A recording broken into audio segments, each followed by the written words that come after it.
Պուգաչովայի ու իմ միջև երբևէ կոմունիկացիա չի եղել։ Երբ որ ինքը երգում է սիրո մասին, ինքը չի կպնում իմ սրտին։ Հասկանում ես, որտեվ այդ ժանրը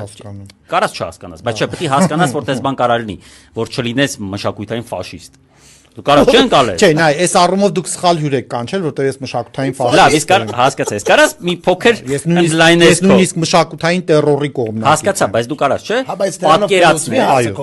այո։ Այսինքն դու ուզում ես պարտադրես մարդկանց լսել այն ինչ որ դու ես գտնում։ Ես կպատմեմ քեզ, միշտ պատմում եմ այս պատմությունը, 1000 անգամ պատմել եմ, եւս մի անգամ կպատմեմ։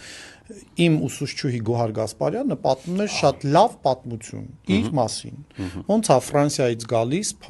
Grand Opera-ի ներկայացումից հետո գալիս է Հայաստան սովետական խորհրդային եւ բերքահավաքի շրջանում բոլոր արտիստները պարտավոր էին գնալ